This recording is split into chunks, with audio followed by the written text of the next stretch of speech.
You're listening to What Goes On Here, and I'm Sam Walker. Whoever we are and whatever we do, we all have moments when we feel like we don't quite fit with the world around us. What Goes On Here is where you can listen to real stories of people who at times couldn't see a way forward, people who found themselves stuck, maybe in a life they never imagined would be theirs, people who had to face their fears, face themselves, but they changed, and changed lives of people around them too. On Season 2, this is Episode 6, Danelle. Danelle Padilla Peralta is a leading academic. He's been called the greatest intellectual brain of a generation. He's currently assistant professor of classics at Princeton. I never in my wildest dreams expected that upon opening this letter, I would discover that I had won this academic award. And when I opened it, for I think the last time in my life, cried. But Danelle wasn't born into privilege or opportunity. He was raised in poverty, in homeless shelters across New York City, and then in poor quality housing in often dangerous neighborhoods. There was a shooting right across the street from our apartment building. A teenager was killed. The next day, there was still blood on the park bench across the street from our apartment building. After that, there were a lot of police. But furthermore, Danelle also grew up living in constant fear that he may be forced to leave his home at any time, because he and his mother were undocumented, what some people refer to as illegal immigrants. It definitely simmered underneath the surface. The fear that I, at some point, would have to disclose publicly my status problem was one that left me with a great deal of anxiety. When the only place you've ever called home is not a place where you feel secure, how can you feel like you ever belong? When you're forced to keep a secret from everyone around you, how can you ever relax? And how do you strive for the future when you're not sure you even have one? Even my responses to moments of joy were haunted by anxiety. It is very hard for me to be truly happy about things because somewhere I suspect that things are about to flip in a pretty dramatic way. I'd love to know your very first memories of the USA. My first memories of the U.S. all involved the subway. I was very fond of riding the subway when I was a kid, and when we arrived at the States, we usually had to take the subway several times a week to see my family scattered in the four boroughs. And so I would get on the N or the 123 or the B and D, and I would make sure to get my parents to let me sit in the front car, and I would peer out from the front car window and look at the tracks in front of us. You came here, of course, aged just 4, because your mum, pregnant with your brother, was really poorly, and that's why you travelled to the States so she could get that prenatal care. That's right. My mom had been diagnosed with a severe case of gestational diabetes, and so her doctors, after running her through some tests, strongly advised her to seek prenatal care in the United States. And initially, when my parents decided to seek out that prenatal care, the understanding was that we would be in the States only for a few months, enough for my mom to get the care she needed, for my brother to be born, and then it would be time for us to return to the Dominican Republic where I'd been born. Your brother was born safely, luckily, happily, but unfortunately after that your mother grew really sick again, had to have more treatment, and it was around this time, I guess, this time you weren't expected to stay, that the visa ran out, the papers ran out. That's right. My mom had to be re-hospitalized. She had an infection of her cesarean section, and as she recovered, my parents began to talk about the possibility of our staying. We had, because of my mom's rehospitalization, overstayed our visas. We were also in the position of not being sure whether my parents' employment in the Dominican Republic would be reauthorized for them. And so after a lot of back and forth, my mom, inspired by how I was doing in kindergarten by that point in time, I'd been enrolled in school for a few months, encouraged my dad and convinced my dad to stay in the United States. So even at that teeny young age, education was at the absolute cornerstone of your mother's decision. It was her central value. It was her enduring commitment. She wanted for both my brother and me to obtain the very best educational opportunities. And when she saw that I really enjoyed the classrooms, that I'd entered as a kindergartner, and that I really enjoyed learning English, that I was intent on parroting anyone and everyone who spoke English and was working hard to learn English. She thought that it was her obligation to see to it that my brother and I had this opportunity in New York. Wasn't one of the ways you learnt English Jean-Claude Van Damme movies? That's right. I watched a lot of Jean-Claude Van Damme movies when I was younger. This was mainly because my cousins and my uncle and aunt had a TV in one of the back rooms of their apartment, and they would always watch movies, but they were very fond of Jean-Claude Van Damme movies. And it was with Jean-Claude Van Damme that I learned some of the choicest curse words in the English language. Your mother had got better, luckily, after your brother was born. But life was hard. Life was tough. What was it like? Because you were poor. We moved around a lot. And we moved around because my parents couldn't maintain steady employment. Since we didn't have proper immigration authorization and my parents didn't have work authorization, every few months my dad and my mom would take up new jobs. So we hopped around from an apartment in Washington Heights to an apartment in the Bronx, then to an apartment in Corona, Queens, another apartment in Jackson Heights, another apartment in Jackson Heights. We made occasional overnights at my aunt's place in Astoria, Queens. We were jumping around all over the place. And meanwhile, my dad was working as a cab driver. He was operating a fruit stand. He was working in a factory. He was writing short pieces for a newspaper, as my mom was as well. Anything and everything to try to keep food on the table. Your dad eventually went back to the Dominican Republic due to work. He couldn't find the employment. And then things got really tough financially. So when he left, my mom was convinced that she would be able to support us on her own. And to that end, she took up a babysitting job and did some house cleaning, but it wasn't enough. Eventually, a few months after my dad left, we were evicted from our apartment in Queens. And after a short stay in the basement of a friend's home, we entered the shelter system in New York. And we spent the entirety of my fourth grade year, first at a shelter in Manhattan and then at a shelter in Brooklyn. That first shelter that you were at in the Lower East Side, describe what conditions were like and describe how you coped as a family and how your mother coped with her children being in a homeless shelter. Well, the conditions were pretty grim. So my memories of the shelter mostly revolve around the smells, and particularly the smell of the bathroom. So the bathroom, there were communal bathrooms, and the one closest to us on our floor was kept in very poor condition. And my mom was really terrified about even letting us use the bathroom on our own, my brother and me. Because it was a men's only bathroom, she couldn't go with us to use the bathroom and could not monitor us while we were showering in this bathroom, which frustrated her to no end. The other memories I have of the shelter, though, also revolve around a very peculiar feature of this shelter in particular. Because it had been converted from a public school building, it had a library. And I did not have anything to do in the evening, since the families in the shelter had a curfew. We all had to report back. But there was this resource, the shelter library, that was available to the children living there. And so I spent most of my evenings in the library of the shelter.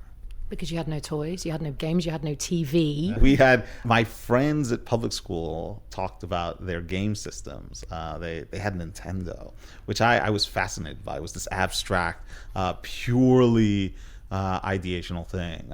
But I didn't have access to that.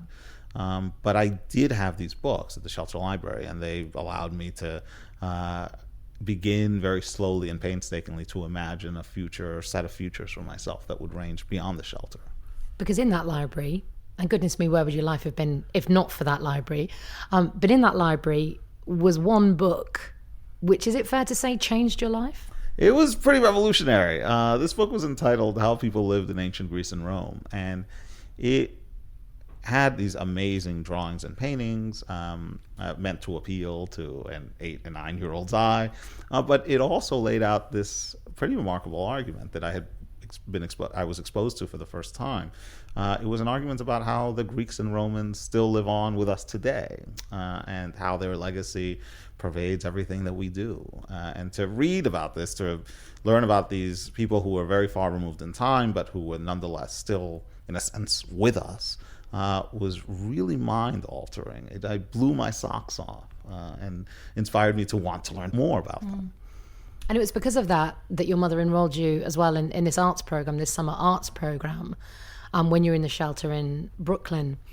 There you met somebody who then had a huge impact on your life and was very influential in your life. Jeff, tell me about Jeff.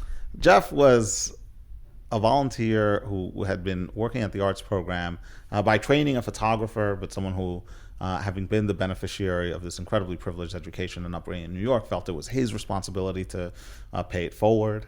And he, one day while teaching an arts class, saw me reading by myself in a corner, which I tended to do when I was young. And he just approached me and started asking me questions about the book I was reading and why I was reading it. I took advantage of this opportunity to spill out all the facts that I had gleaned from all my reading ever, I guess, to impress him. And he took a real liking to me. And from that moment forward, he became the most dependable and invaluable advocate for me and for my family, and the major force behind my family's decision to apply me to admission for one of the New York City private schools. Did you yearn for that world? Were you afraid of it? How did you feel about this kind of window to this other world he opened? So I was, by turns, both desirous of it and intimidated by it. I realized that there was a world of privilege out there that was, at its core, dramatically different in the range of opportunities it presented to those who were fortunate enough to reside in it. It was a world that had all the books I could ever dream of, right? But I also was intimidated by it because I had deep insecurities stemming in part from my own upbringing about whether I would be able to negotiate these transitions between the many different worlds that now presented themselves to me, the world of my community, first in the shelter system, and then after we were placed out of the shelter system, the world of my immediate family, and then this other world that seemed to be one radically disconnected from the experiences that I'd had growing up. And so trying to make sense of that difference took up most of my teenage years. You spent an entire school grade within the homeless system. You did eventually get an apartment in Harlem. You've already mentioned a multitude of places you'd lived across New York. Now again was a new neighborhood to go and live in, a new set of friends, a new building, a new school. So it was a little jarring initially to be thrown again into this entirely different space and this different community. But I realized that in some important ways, this was the community I wanted, the community I needed. It really gave me an empowered sense of self. Give me an idea of the place you called home, your building, your apartment, the neighborhood. Paint a picture. So when we were placed out of the shelter system and moved into Central Harlem, we lived on 122 Bradhurst Avenue on 148th Street in Central Harlem. This building has since been razed and it has been replaced by condos. At the time when we were placed in this building, the building was structurally unsound, although we did not know this. We only learned about this somewhat later when the building was condemned by the city and we were reassigned to a new building in a property also owned by the city.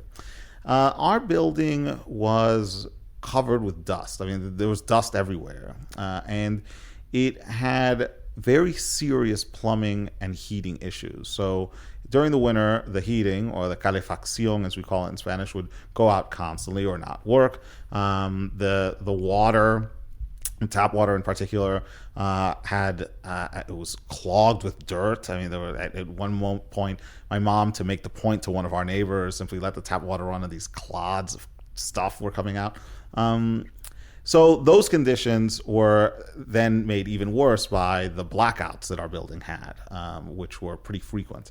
Even though we had these circumstances interacting with our daily experiences, Mom was remarkable for not letting those circumstances dent her optimism about our futures. She was very determined to remind us that no matter what we were going through, this was just a stage on the journey.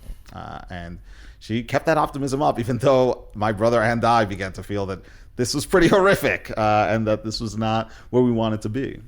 What about the people, your neighbors, people who are living in your building and on your block? Our neighbors ranged from folks who were on the struggle like we were, and who were also immigrants, first or second generation, to folks who were struggling with pretty serious drug and alcohol addiction. One of our neighbors downstairs had pretty serious drug issues, and who were being underserved by the city in many different and horrible ways. My interactions with them were always colored and filtered through my mom's fear, one that was, in hindsight, not the most rational, but that reflected her parenting instincts at their most ratcheted up, that in interacting with them, I might become drug dependent or alcohol dependent. She was very paranoid about this. She constantly stressed about this. And she stressed about it so much that she really insisted that we not interact with many of our neighbors. But I still wanted to interact with them because I thought some of them seemed like interesting people. So from time to time when mom wasn't around, I would talk to them and ask them questions. And some of them had really fascinating experiences. I mean, quite a few of the neighbors, including one with whom I had a series of conversations, were vets. Folks who had fought in Vietnam or after, and who had since been, as I mentioned earlier, just underserved in all kinds of ways. But those were the nature and extent of my interactions. There were also a lot of kids on our block and on the adjacent block. And some of those kids did not take too kindly to this nerd who read all the time. So there's some pretty serious ass kickings that took place. But that was part of my neighborhood life too. I mean, apart from the teenage ass kicking, was violence part of the neighborhood? Did you witness any violence? So there was a fair bit of violence. So there were a series of turf wars playing themselves out in the mid to late 90s in my stretch of central Harlem. We were a short walk away from the Polo Grounds projects, where there had also been a pretty concentrated burst of violence. The response of the city was to convert my neighborhood into a militarized zone. Of the memories I have, many of them involved the sight of police. Police were always around. There was a shooting that occurred right across the street from our apartment building. A teenager was killed. The next day, there was still blood on the park bench across the street from our apartment building. And after that, there were a lot of police. They were everywhere, all the time. They were very concerned to ensure that people were not being truant and were in school. But they were not the kindest either. When I was in high school, as I describe in the book, police knocked down the door to my apartment while thinking that there was a drug stash in the apartment. And it turned out that they had mixed up the apartments in my building, that the stash was actually in another apartment. They were not terribly apologetic about this. And even though my mom was grateful that nothing bad had happened to her or to us, I became really frustrated to see how they dealt with the neighborhoods in which I lived, and also to see the circumstances that beleaguered the people living in my neighborhood. So there you are. This is your neighborhood. This is your life. This is your reality. And then you start visiting through a scheme that you're part of called PrEP, which introduces kids who are from underprivileged backgrounds, who have challenges, to the private school system in New York City. And you visit, first of all, a school on the Upper East Side. And you say in the book, I'd never seen so many white people at once together, which was alien to you. But at the same time, you write, I knew I wanted to be part of this world. There's that dichotomy. There was this incredible ambivalence I had in being exposed to this school on the Upper East Side, because it was everything my public school wasn't. It was clean. It had all these books. There were very nutritional lunch options, and I had, by that point, had grown accustomed to and frustrated by the very limited offerings at public school lunch. And at the same time, it was totally, totally alien in ways that I could not even fully comprehend. I mean, the fact, as you mentioned, that there are all these white people at the school blew me away, not least because it also planted a seed in my mind that there was something in play structurally that made my school, which was majority minority, my PS 200, predominantly African American, Dominican, and Puerto Rican, and this other school, which was majority with what appeared to me to be an entirely white student body, to be on two poles of the educational experience. And so my drive became to get some of what these students at this privileged place were getting. But at the same time, I felt this tension that stemmed in part from the realization that things were so different and there was no apparent explanation for why they were so different. You had some ups and downs whilst applying for private school. You eventually get accepted to collegiate on the Upper West Side of New York. You said for you, collegiate was not just a school. Can you explain? Collegiate was a community. It was a community of students and teachers and mentors who were all very welcoming. But even though it was a welcoming community, there were some real and enduring problems I confronted while I was there.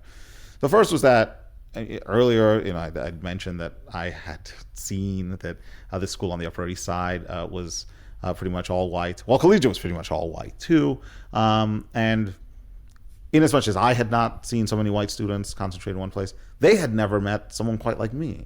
And their first instinct, the temptation on the part of quite a few of the students I interacted with, was to essentialize me, to think that, he's from Central Harlem, so he must know about rap, or he must know what's hood and streets. Like, I was like, I'm more than happy to play this game, but that's not who I am at all. So that was one challenge. The other challenge was that I initially had a hard time with some of my teachers because some teachers were just, for a variety of reasons, not equipped to deal with my difference, or not equipped to help me figure out my own struggles, which were all ultimately related to the fact that I was an immigrant, undocumented, living in New York City and living in Harlem and commuting every day to this ritzy private school.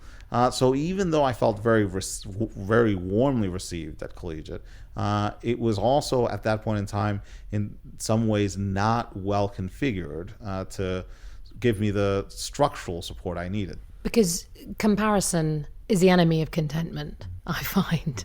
And there you are in your apartment at home, your weekend life, your after school life, with no heating, with blackouts, with people being shot in the street outside, with crack addicts living in your building. I mean, that was your reality. And yet none of your schoolmates knew that. None of your schoolmates living in their Upper West Side apartments, going on holidays to places you'd never heard of even, knew that was your life. They didn't know, and I wasn't particularly prepared or willing to tell them. Why was that? It was partly because I had reservations not only about whether I would be able to adequately communicate it to them, not only about whether I wanted to sort of put myself out there as someone who was very different. I was concerned above all that they just wouldn't care, or they would care too much. And they would want to know so much about it in some pretend, fake, empathetic way that I would find it intolerable, right? As I grew older, and I did develop, and I developed closer friends at collegiate, people whom I really came to trust, I was then saddled with a third burden, which is that I didn't think it was fair. I didn't think it made much sense to offload my discontent on them. I just didn't want to stress them out. I don't want you to feel unhappy because I'm dealing with this crap. And so those factors all combined to make me very, very, very, very hesitant to speak out about the hurdles that my family and I were facing on a daily basis. So you have this world playing out on the Upper West Side, and yet when you return home to Harlem, in Spanish Harlem, you don't wear your school uniform because you would have, as you put in your book, have got your ass kicked. So did you feel you were being authentic in both of those different worlds? Because you couldn't kind of fully present as you in either of them, could you? So there was a word that gained a lot of followers in its deployment at collegiate while I was there. It was the word poser. So there's a lot of slinging around of this term. At times I felt like a poser because I felt I was inhabiting this fabricated identity. At other times, though, it felt very authentic that I would have this split life. It just seemed to be the life that I would have to lead. And it would be one that involved my presenting different faces of myself to the faces that I met on a daily basis. It came with some psychic costs because one is never sure of who one is, but it also allowed me a space for imaginative play. So even though I was in some respects a poser, I thought that it was okay to be a poser because, I also didn't want to get my ass kicked, so, You mentioned the phone call from your mum, the frantic phone call when you were at school at collegiate saying there's a drugs bust going on in our apartment and the police are there, and you had to sit there and smile down the phone and not let on to your classmates because, let's face it, none of their apartments would have been collared for a drugs bust. But an additional layer to this was that fear that runs like a seam through your life, that your status would be revealed, that your illegal, undocumented, whatever phrase you want to give it, would be revealed. And was that the fear that was always there under the surface? It definitely simmered underneath the surface. The fear that I, at some point, would have to disclose publicly my status problem was one that, beginning in my high school years and then continuing after high school, left me with a great deal of anxiety. My realization of what it meant to be undocumented came very incrementally. I realized when we were still in the shelter system and immediately after that my family wasn't eligible for any kind of public assistance benefits except those for which my brother was eligible, and my brother was eligible for these because he was a U.S. citizen. I then, a few years later, discovered that I couldn't work. I wasn't legally here. I didn't have any authorization. Being undocumented posed a serious hurdle to my applying to colleges and my getting financial aid. I didn't qualify for any federal financial aid. All of these realizations added up over time, and they collectively cohered to give me a sense of myself as undocumented. I was not capable of receiving these certain things that would normally be granted to people who had a regularized status, and I was also in a state of structural disadvantage. I mean, for me, for example, the idea that I would one day be able to vote was a total fantasy. I mean, I knew that unlike my teenage friends who in some conversations would talk about wanting to vote and like get involved in politics, I was like, when is that going to happen for me? Like, I don't have that. But all of that meant that when it came time to really sort of let some people in on the secret, because as I began to realize I could not keep this concealed forever, I was at a loss for the words that I would use to explain what it was that I had going on in my life. Would I tell everyone this story of how we had fallen out of immigration status when we arrived in the United States? And then, of course, they would ask, well, why didn't you fix that? Or like, why didn't your family fix that? And I didn't want to answer those questions either, probably because I thought those questions were stupid. I mean, I was like, look, if you knew how poor we had been, this would not be a start. But all of that made me feel incredibly unreceptive to the idea of giving an accounting of my status until the day came and I had to do that. You write in the book, when you're looking to apply to college and you have these incredible grades and you have these amazing letters of recommendation from professors and you're smart, I'll put it that way bluntly, but you say how frustrated I was that every word of praise and every good grade I would ever receive would turn to dust the moment our secret of not having papers came out. That is huge pressure to live under. What did it feel like? Oh, I definitely felt it. At times it drove me almost crazy. But the stress made me think that, well, really the only thing I can do is just to sort of work as hard as possible and hope that there is some resolution to this. But I also felt at times torn apart by this brooding, lingering anxiety that no matter how hard I worked, it just wouldn't matter, right? It would not bring about a change of my status. You get into Princeton. There's the headline. Incredible. As you said, you can't get financial aid because it comes through a federal system and you're undocumented. The college, however, fund you themselves. You get a letter after the end of your first year. It's for academic excellence. But when you get that letter in your apartment at home, your first feeling is fear, because you think it's a letter about your status. It all comes back to that.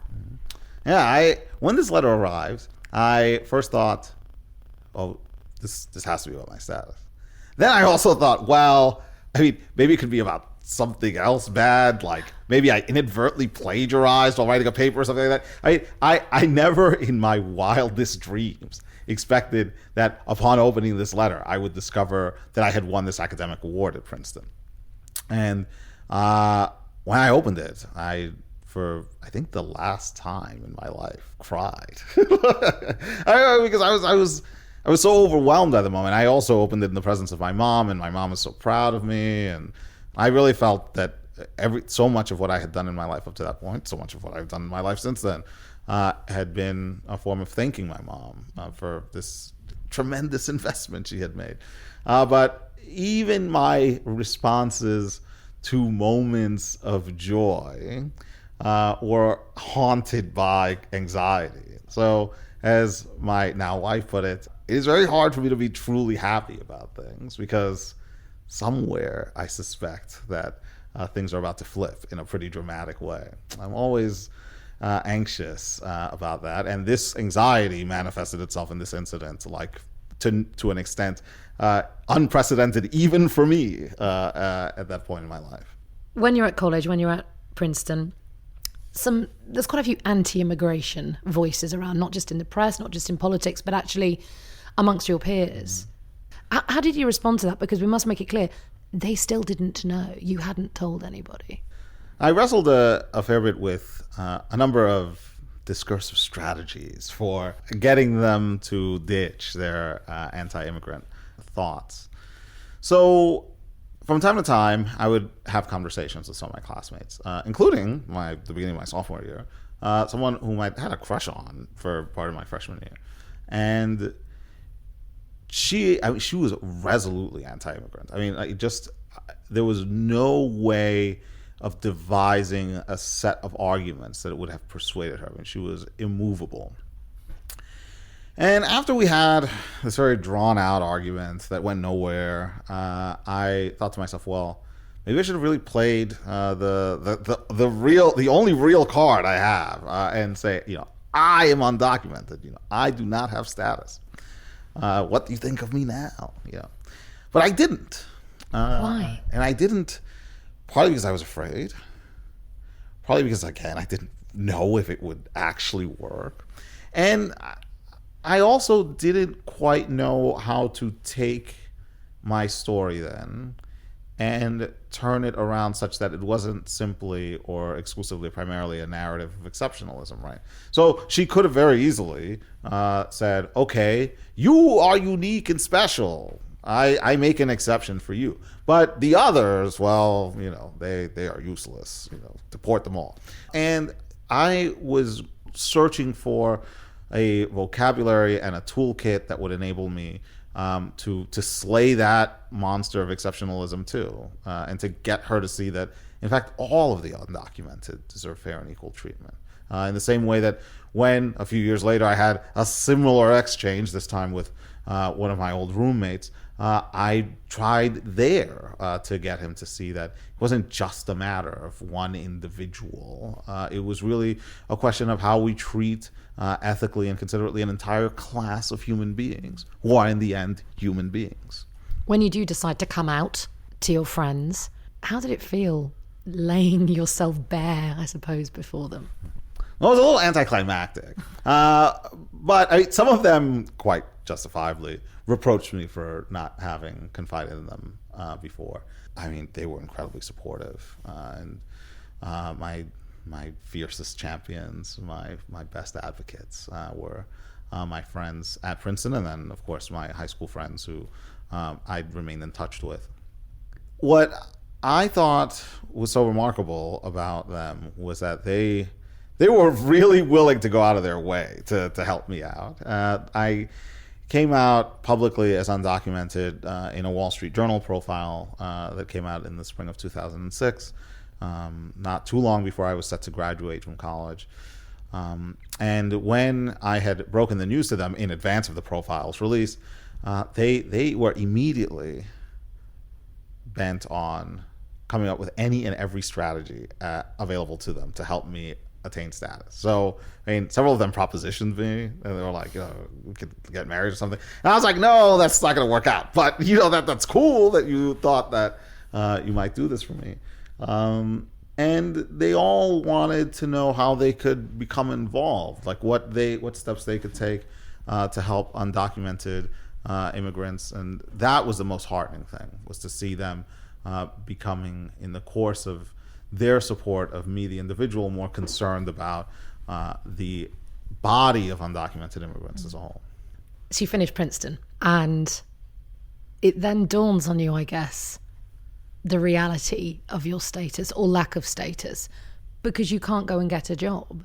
You're offered a course at Oxford University in England, but you're aware that if you get on a plane, there's a very, very high risk you will not be allowed back into the country. But you took it. You did it. You went to Oxford. I did, yeah. And the reasoning for making that decision was pretty much because at a certain point it became crystal clear that I didn't really have much in the way of a choice. I was a publicly identified undocumented immigrant, so good luck getting any kind of employment when everyone knows that you're undocumented. And so I decided to head to the UK and then try my hand at life in the UK.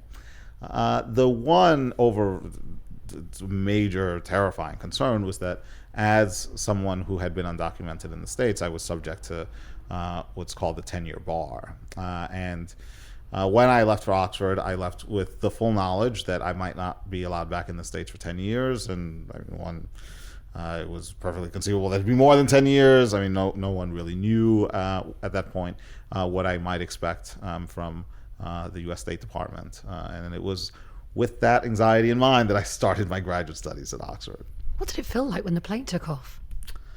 I felt that I was entering a stage of my life for which I had no real advanced preparation. Because you may never have seen your mother again, in reality, because with her not being a citizen, she couldn't leave the States. If you then couldn't get back into the States, you're in a catch-22. Right. So that thought was not far from my mind. First, when I flew over, and then during my early days at Oxford, I missed my mom a great deal. All we had were phone calls. And Mom developed a letter writing habit that was very fun to be on the receiving end of. Those two, phone calls and letters, were what helped me maintain a sense of my sanity when I felt during my early months at Oxford that it was quite likely that I would not be able to see her for a long time. The process you then had to go through, we could talk about for the next several hours, I'm sure, because it was so complicated. Your various forms of communication with the Department for Immigration in the US. I mean, Hillary Clinton was involved in your campaign. Bill Clinton phoned President George W. Bush to try and support you. Still, you were refused several times, actually, until you got a work visa, temporary work visa, to return to Princeton after you'd been to Oxford. What was it like coming back to the States, knowing that you were back here to work? Because it's the only place you'd ever thought of as home, and yet legally it's not your home. It was pretty tough on me psychologically for several reasons. The first was that even though I was exhilarated at the prospect of returning, I knew that I was returning solely because I had received permission, been authorized to do so by a State Department and by an immigration service that could at any time rescind that permission. It was entirely up to their discretion. It became clearer and clearer to me that the idea that I had a stable home that I could access at any time was just that, an idea. In reality, it was more often than not the case that access to this vision of home was repeatedly denied to me, and that I, as a consequence, would have to develop a series of strategies to try to reimagine for myself home as the place where the heart is, to paraphrase Eliot. That's exhausting. Yeah, it's tiring. It's tiring. But of course, it also has since provided me with the opportunity to think more critically about what it is that we mean when we talk about home in the first place. And what then is home for people who are denied access, who are shut out of home, who are deported from their homes, who are forced to flee their homes. These are all very much on my mind these days, and I think they should be on many other folks' minds too, as issues and problems to work out in our moment. So today, what is your status? My status is that of a authorized to work in the United States immigrant who is awaiting a pronouncement on his permanent residency application. So this is a mouthful. Basically, what I am at the moment is a file being processed by the United States Citizenship and Immigration Services. My longtime girlfriend and I got married. She, U.S. citizen by birth, filed for me as her spouse to obtain permanent residency. Our application has been mired in bureaucracy ever since. And it is unlikely to be retrieved from this bureaucracy anytime soon. So we will just cross our fingers.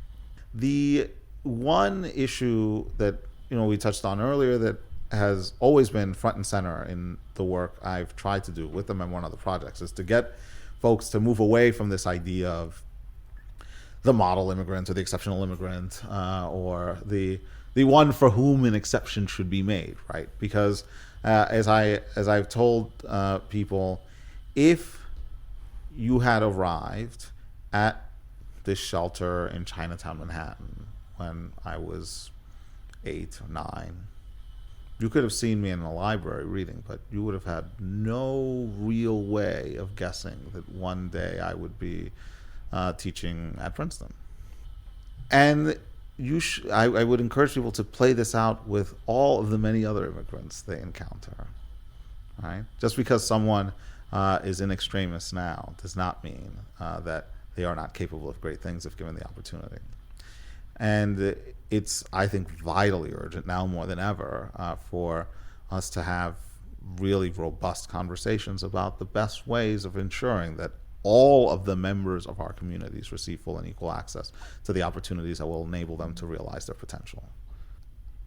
I think a central tenet of being human, whether you're incredibly privileged, whether you're underprivileged, whether you're an immigrant, whether you're a citizen, we all struggle with a sense of who we are. We quite often ask ourselves, who am I? What do I stand for? You've asked yourself that question more than any of us, no doubt, and your answer's more complicated than most of us can imagine. Who are you today? I am the voice of someone crying out in the desert. Do right by immigrants. That's, I guess, what I see myself as doing. I see myself as someone who, in spite of these many structural obstacles, also benefited from this incredible education. And with that incredible sequence of opportunities has also come an invitation to greater ethical commitment. So I see myself as someone who is beholden to the communities that nurtured me and to the communities that continue to do the work of nurturing many others who are in different but not radically different ways, arriving at the same set of questions about themselves and their identities. So in the end, I see myself as an educator, really. And that, I think, is one of the nobler forms of identity there is out there.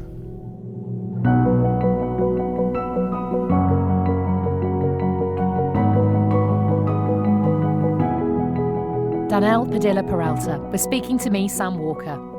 His book, Undocumented, is out now. It reads like a novel, despite being his autobiography, and it is well worth reading. You've been listening to What Goes On Here. Coming up next, Season 3, Episode 1, Paul. I couldn't have been any lower. I couldn't sleep. I had insomnia for quite a few weeks and months, actually.